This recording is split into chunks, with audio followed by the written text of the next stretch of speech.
Bike പിന്നെ അല്ല ഈ ബൈക്ക് കയറി ഞാൻ പിന്നെ ഈ ബൈക്കിൽ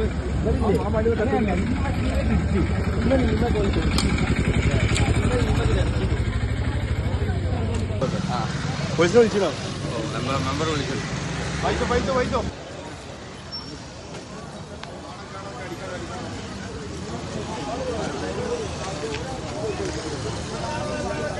കോഴിക്കോട് പാഴൂരിൽ സഹോദരങ്ങളെ കാറിടിച്ച് തെറിപ്പിച്ച ദൃശ്യങ്ങളാണിപ്പോൾ കണ്ടത്. കൊടിയത്തൂർ സ്വദേശികളായ തൻസീൽ, തസ്മീം എന്നിവർക്കാണ് പരിക്കേറ്റത്. ഇരുവരെയും ചാത്തമംഗലത്തെ സ്വകാര്യ ആശുപത്രിയിൽ പ്രവേശിപ്പിച്ചു. മുൻ വൈരാഗ്യത്തെ തുടർന്ന് അപകടപ്പെടുത്താൻ ശ്രമിച്ചുവെന്നാണ് ആരോപണം. ചെറുവാടി സ്വദേശിയായ ഇർഫാനാണ് കാർ ഓടിച്ചത്. തൻസീലിന്റെയും തസ്മീന്റെയും മറ്റൊരു സഹോദരനെ ഇർഫാൻ വീട്ടിൽ കയറി ആക്രമിച്ചിരുന്നു. ആക്രമണം നടത്തിയതിനു ശേഷം തിരിച്ചു വരുന്ന ഇർഫാനെ സഹോദരങ്ങൾ ബൈക്കിലെത്തി റോഡിൽ തടഞ്ഞു നിർത്താൻ ശ്രമിച്ചപ്പോൾ കാർ ഇടിച്ച് തെറിപ്പിക്കുകയായിരുന്നു. വിവരങ്ങളുമായി കോഴിക്കോട് നിന്ന് MS അനീഷ് കുമാർ ചേരുന്നുണ്ട്. അനീഷ്, ഞെട്ടിപ്പിക്കുന്ന ദൃശ്യങ്ങളാണിത്. അത് കണ്ടാൽ തന്നെ അറിയാം ബോധപൂർവമാണ് ഇത്തരമൊരു അപകടമുണ്ടാക്കിയതെന്ന്. സംഭവത്തിൽ ഈ ഇർഫാനെതിരെ അപകടമുണ്ടാക്കിയ കാർ ഓടിച്ച ഇർഫാനെതിരെ പോലീസ് നടപടി സ്വീകരിച്ചിട്ടുണ്ടോ? ഇതെപ്പോഴായിരുന്നു സംഭവം? ഈ കുടുംബം ഇവരാരോപിക്കുന്നത് പോലെ മുൻവൈരാഗ്യം തന്നെയാണ് അപകടത്തിന് കാരണമെന്ന് സംശയിക്കണോ?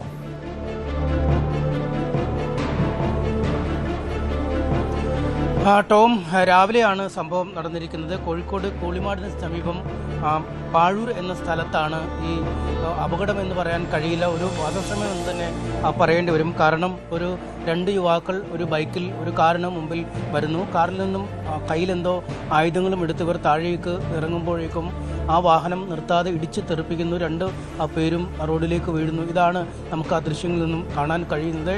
ഇരുവരെയും ഗുരുതരമായ പരിക്കുകളോടുകൂടി സ്വകാര്യ ആശുപത്രിയിൽ പ്രവേശിപ്പിച്ചിരിക്കുന്നു. ഇപ്പോൾ ആരോഗ്യനില തൃപ്തികരമാണ് എന്ന് പറയാമെങ്കിലും നമുക്കറിയാം ആ ഒരു ഇടിയുടെ ആഘാതം. 2 മനുഷ്യർ നിൽക്കുമ്പോഴാണ് ആ കാർ അവിടേക്ക് ഇടിച്ചു കയറ്റി കൊണ്ടുവരുന്നത്. ഒരുപക്ഷെ ഇരുവരും തമ്മിലുള്ള ഒരു കുടിപ്പകയുടെ അല്ലെങ്കിൽ കുറച്ച് ദിവസങ്ങളായി നിൽക്കുന്ന ഒരു പകയുടെ ഒരു അന്തിമ ഒരു പോരാട്ടം അല്ലെങ്കിൽ അങ്ങനെ ഒരു സംഘർഷം എന്ന് തന്നെ നമുക്ക് ഇതിനെ വിശേഷിപ്പിക്കേണ്ടി വരും. കൊടിയത്തൂർ ചെറുവാടി സ്വദേശിയായ ഇർഫാൻ എന്നയാളാണ് ഈ കാർ ഓടിച്ചു വരുന്നത്. ഒപ്പം ഈ തസ്നീൻ, തസ്മീം എന്നിവരാണ് 2 സഹോദരങ്ങൾ. അവരാണ് ആ ബൈക്കിലെത്തുകയും കയ്യിലെന്തോ മാരകായുധം ഉണ്ട് അതെടുത്ത് പുറത്തേക്ക് ഇറങ്ങുകയും ചെയ്യുന്നത്. മുൻവൈരാഗ്യമാണ് ഇത്തരമൊരു കൃത്യം അല്ലെങ്കിൽ ഇത്തരമൊരു സംഘർഷം ഉണ്ടാവാൻ കാരണമെന്ന് പോലീസ് പറയുന്നു. ഈ തൽസീൻ്റെയും തസ്മീൻ്റെയും സഹോദരനായ തൻസീം എന്ന ആളെ ഇർഫാൻ രാവിലെ വീട്ടിൽ കയറി മർദ്ദിച്ചിരുന്നു. ഈ ഇരുവരും തമ്മിൽ, ഈ തൻസീഫും ഇർഫാനും തമ്മിൽ ചില സാമ്പത്തികമായ ഇടപാടുകളുണ്ടായിരുന്നു, പണമിടപാടുകൾ. ഇതേ തുടർന്നുണ്ടായ ചില തർക്കങ്ങളെ തുടർന്ന് ആണ് രാവിലെ ഒരു വീട് കയറി ആക്രമണം നടന്നത്. ഈ വിവരം അറിഞ്ഞാണ് ഈ തൻസീഫിൻ്റെ സഹോദരന്മാരായ ഈ തൻസീലും തസ്മിയും ഇവർ 2 പേരും ചേർന്ന് കാര്യം ചോദിക്കാനായി തിരിച്ച് ഇർഫാൻ്റെ വീട്ടിലേക്ക് പോകുന്ന സാഹചര്യമുണ്ടായി. അങ്ങനെ വീട്ടിൽ പോയി ചില പ്രശ്നങ്ങൾ ഉണ്ടായി എന്നാണ് മനസ്സിലാക്കാൻ കഴിയുന്നത്. കുറച്ച് വാക്കുതർക്കമൊക്കെ ഉണ്ടായി.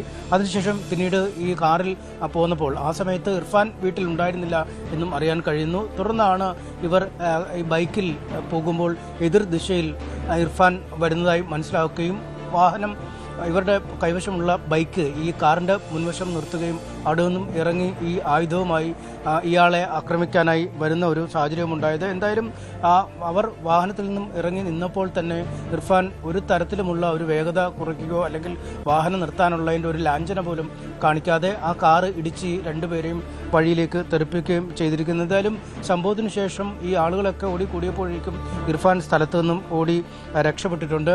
3 സഹോദരങ്ങൾ, അതായത് ഇർഫാൻ്റെ മർദ്ദനമേറ്റ ആദ്യ സഹോദരൻ, ഈ സഹോദരനെ മർദ്ദിച്ച കാര്യം ചോദിക്കാനായി അതിൻ്റെ പ്രതികാരത്തിനായി ആയുധവുമായി പോയ ഈ 2 സഹോദരങ്ങൾ, അങ്ങനെ 3 സഹോദരന്മാരും ഇപ്പോൾ ആശുപത്രിയിൽ ചികിത്സയിൽ കഴിയുകയാണ്. ഇവരുടെ ബന്ധുക്കളുടെ നിന്നൊക്കെ വിവരം എടുത്തിട്ടുണ്ട്. ആ മൊഴി രേഖപ്പെടുത്തുന്ന അടക്കമുള്ള നടപടികളും ചെയ്തിട്ടുണ്ട്. എന്തായാലും വധശ്രമത്തിന് ഇർഫാനെതിരെ പോലീസ് കേസെടുത്തിരിക്കുന്നു. ഒപ്പം ഈ ആകമാനം ഉള്ള സംഭവങ്ങളെപ്പറ്റി പോലീസ് വിശദമായി തന്നെ പരിശോധിച്ച് വരികയാണ്. ആദ്യ സംഘർഷം ഏത് സാഹചര്യത്തിൽ ഉണ്ടായി, അതായത് ഈ പരിക്കേറ്റ സഹോദരങ്ങളുടെ മറ്റൊരു സഹോദരനെ ഇർഫാൻ മർദ്ദിക്കുന്നു. അതിന് പ്രതികാരമായി ഇർഫാൻ്റെ വീട്ടിൽ പോയി ചില വാക്കേറ്റവും മറ്റുമുണ്ടാവുന്നു. പിന്നീടാണ് ഇരുവരും വഴിയിൽ വെച്ച് പരസ്പരം സംഗമിക്കുകയും ഇത്തരമൊരു ശ്രമം നടത്തുകയും ചെയ്തു. എന്തായാലും ഒരു അപകടത്തിൻ്റെ പട്ടികയിലോ പരിഗണനയിലോ പെടുത്താൻ കഴിയുന്ന ഒരു സംഭവമായി ആയിട്ടല്ല ഇതിനെ കാണേണ്ടത്. ബോധപൂർവമായി തന്നെ അതിവേഗത്തിൽ കാർ ഓടിച്ചു പോവുകയാണ്. ഒരുപക്ഷെ മരണം പോലും സംഭവിക്കാവുന്ന തരത്തിലുള്ള ഒരു ഇടി ആണ് ഉണ്ടായിരിക്കുന്നത്. രണ്ടുപേരും ഗുരുതരമായ പരിക്കുകളോടുകൂടി ഇപ്പോൾ ചികിത്സയിൽ കഴിയുകയാണ്. ടോം. തീർച്ചയായും അനീഷ്, ഇവിടെ ഇർഫാൻ ഈ അപകടമുണ്ടാക്കുന്നതിന് തൊട്ട് മുൻപ് ഇവരുടെ സഹോദരനെ വീട്ടിൽ കയറി ആക്രമിച്ചിരുന്നു. ഈ ഇർഫാനെ പോലീസ് കസ്റ്റഡിയിലെടുത്തിട്ടുണ്ടോ? ഈ അപകടത്തിനപ്പുറം ഇത്തരമൊരു വീട്ടിൽ കയറിയുള്ള ആക്രമണമാണ്, ഗുരുതര സ്വഭാവമുള്ള കേസാണ്. എന്ത് നടപടികളാണ് ഉണ്ടായിരിക്കുന്നത്?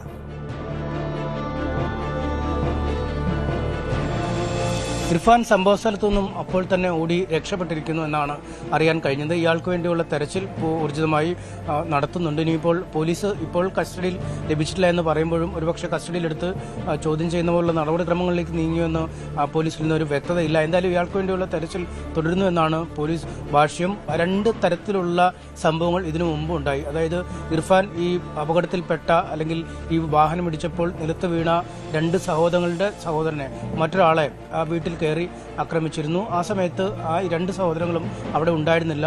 ആ രണ്ടു പേരും തമ്മിൽ ഇർഫാനുമായി അയാൾക്ക് സാമ്പത്തികമായ ചില ഇടപാടുകൾ ഉണ്ടായിരുന്നു. ആ പണം തിരിച്ചു ചോദിക്കുന്നതുമായി ബന്ധപ്പെട്ട കാര്യങ്ങളൊക്കെയാണ് അങ്ങനെ ഒരു സംഘർഷത്തിലേക്ക് നയിക്കുന്ന സാഹചര്യം ഉണ്ടായത്. എന്തായാലും ഈ രണ്ട് സഹോദരങ്ങൾ എത്തിയപ്പോഴാണ് തങ്ങളുടെ സഹോദരനെ ഇർഫാൻ മർദ്ദിച്ചുവെന്നും ഇരുവരും തമ്മിൽ പ്രശ്നമുണ്ടായി എന്നും മനസ്സിലാവുന്നത്. ഇതേ തുടർന്ന് ഇവർ ഈ ഇർഫാന്റെ വീട്ടിലേക്ക് എത്തിയെന്നാണ് നമുക്ക് മനസ്സിലാക്കാൻ കഴിയുന്നത്. അവിടെയും ഈ സമാന രീതിയിലുള്ള ഒരു വാക്കുതർക്കമുണ്ടായി. ആ സമയത്ത് ഇർഫാൻ അവിടെ ഉണ്ടായിരുന്നില്ല. പിന്നീടാണ് ഇർഫാന്റെ വാഹനം തടഞ്ഞു നിർത്തി ആക്രമിക്കാൻ. നമുക്ക് ആ ദൃശ്യങ്ങളിൽ കാണാം. ആ രണ്ട് യുവാക്കളുടെ കൈവശം ഒരാൾ ഒരു വടിവാൾ പോലെയുള്ള ഒരു ആയുധവുമായാണ് ഇറങ്ങുന്നത്. അപ്പോൾ തന്നെ ഇർഫാൻ എന്തായാലും പ്രാണഭയം തോന്നണം, അല്ലെങ്കിൽ അപ്പോൾ ഒരു സംഘർഷം ഉണ്ടാകുമ്പോൾ അത് വലിയ പ്രശ്നങ്ങളിലേക്ക് നീങ്ങും എന്ന് ഇർഫാൻ അറിയാം.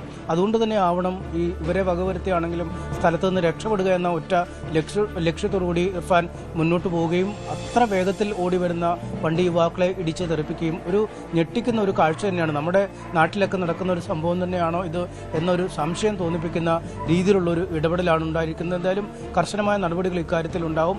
ഓരോ സംഭവത്തെയും കുറിച്ചും, അതായത് ആദ്യം ഇർഫാൻ പോയി ആക്രമണം നടത്തിയത്, ഇർഫാന്റെ വീട്ടിൽ പോയി ആക്രമണം നടത്തിയത്, മൂന്നാമത് ഈ വാഹനം ഇടിച്ച കേസുമായി ബന്ധപ്പെട്ട് ഇതിനെക്കുറിച്ചൊക്കെ സമഗ്രമായി അന്വേഷിക്കും. കേവലം വാഹനാപകടം എന്ന രീതിയിൽ അല്ല, ഒരു വധശ്രമം എന്ന രീതിയിൽ തന്നെ. അതോടൊപ്പം എന്തിനാണ് ഈ ആക്രമണം? സാമ്പത്തിക ഇടപാട് തന്നെയാണോ ഇതിന് കാരണം? അതോടൊപ്പം ഈ ഇർഫാന്റെ ഒരു പശ്ചാത്തലം എന്താണ്? ക്രിമിനൽ സ്വഭാവം, ക്രിമിനൽ പശ്ചാത്തലമുള്ള വ്യക്തിയാണോ ഈ പ്രതി?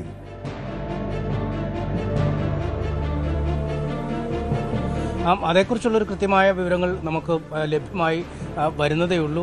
അത്തരം കാര്യങ്ങൾ പരിശോധിക്കുമെന്ന് പോലീസ് പറയുന്നു. കാരണം ഈ രണ്ട് യുവാക്കൾ തമ്മിൽ, അതായത് ഇർഫാനും ഈ അപകടത്തിൽ പരിക്ക് പറ്റിയ സഹോദരനും തമ്മിൽ എന്ത് തരത്തിലുള്ള ഇടപാടുകളാണ് ഉണ്ടായിരുന്നത്? എന്തിനായിരുന്നു ഇവർ പരസ്പരം പണവുമായി ബന്ധപ്പെട്ട തർക്കം നടത്തിയത്? അത് മറ്റെന്തെങ്കിലും നിയമവിരുദ്ധമായ പ്രവർത്തനങ്ങളാണോ, അല്ലെങ്കിൽ ഈ ബിസിനസ് സംബന്ധമായ തർക്കമാണോ തുടങ്ങിയ കാര്യങ്ങളെക്കുറിച്ചൊക്കെ പരിശോധിക്കും. ഈ ആയുധങ്ങളുമായി സഹോദരനെ ആക്രമിച്ചപ്പോൾ ചോദിക്കാൻ എത്തിയ രണ്ട് യുവാക്കൾ അവർ എങ്ങനെ ആയുധമായി പോകുന്ന ഒരു സാഹചര്യമുണ്ടായി? അവർക്കെന്തെങ്കിലും ഈ സാമൂഹ്യവിരുദ്ധ ഇടപെടലുകളിൽ പങ്കുണ്ടോ, അല്ലെങ്കിൽ കൊട്ടേഷൻ സംഘങ്ങളെപ്പോലെ പ്രവർത്തിച്ച ആളുകളാണ് ഈ 4 പേർ എന്ന കാര്യങ്ങളെക്കുറിച്ചൊക്കെ അന്വേഷണം വരും. എന്തായാലും ആദ്യഘട്ടത്തിലാണ് പ്രതികൾ പരിക്കുപറ്റി, അല്ലെങ്കിൽ ഈ അപകടത്തിൽ പരിക്കുപറ്റിയ സഹോദരങ്ങൾ 2 പേർ ആശുപത്രിയിലാണ്. ഇർഫാന്റെ മർദ്ദനത്തിൽ പരിക്കേറ്റ ആൾ ആശുപത്രിയിലാണ്. ഇർഫാൻ സംഭവ സ്ഥലത്തു നിന്നും ഓടി രക്ഷപ്പെടുന്ന ഒരു സാഹചര്യം ഉണ്ടായിരിക്കുന്നു. അതുകൊണ്ട് വളരെ വിശദമായ മൊഴി രേഖപ്പെടുത്തിയ ശേഷമാവും ഇക്കാര്യങ്ങളിൽ ഒരു വ്യക്തത ഉണ്ടാവുകയുള്ളൂ. കേട്ടോ.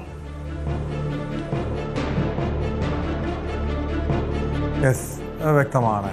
MS അനീഷ് കുമാറാണ് വിവരങ്ങൾ നൽകിയത്.